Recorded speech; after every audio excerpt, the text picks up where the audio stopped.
Everybody, Joe Thomas here at Coventry.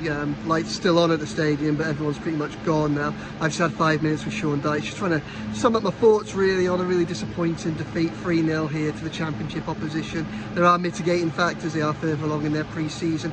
Everton have got a lengthy list of absentees at the moment for injuries and for other reasons as well, but there is obviously a point in pre-season where you want to start seeing performances get a little bit better, and that didn't happen today. And in fairness to Dyche, I just spoke to him, he's agreeing with that. I think he was saying there are a few players around this side tonight that will be in and around the first team, but he's asking them to stake a claim to be involved heavily when the season starts, and he's a bit disappointed that perhaps some of them didn't do that, which, you know, I think is a fair assessment.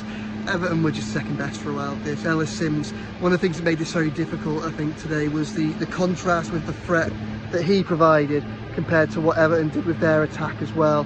You know, he bullied the Everton defence at times. Didn't think Michael Keane had a bad game today, in fairness. I don't think he's had a bad start to pre-season. But Ellis Simms still caused a lot of problems, and he had the one chance, he finished it. There was that ruthlessness that was lacking from Everton, and just him and Mason Clark and Sakamoto between them were a far more effective and dangerous attacking threat than anything that Everton could muster. And at this stage in the summer, that's a little bit frustrating. Dyche, obviously, you know, he's hopeful of improvements. Well, he expects improvements at Preston on Saturday. He also expects to have a few players back. Just told me that, you know, Tarkowski could be in and around it.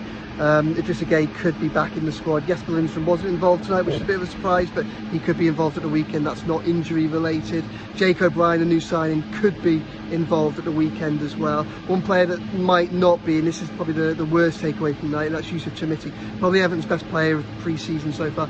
He's got a foot injury. The club are waiting to see on it. It's still being assessed, the severity of that, so they're not entirely sure how bad that is or isn't at the moment. So that's more uncertainty and a little bit more frustrating. So yeah, I can't sugarcoat this. This wasn't great. There are mitigating factors. Obviously, it's still about fitness as a result of performance as opposed to performances. But at some point, that's got to change. Ideally, that'll change against Preston on Saturday, because that'll give us all a little bit of reassurance.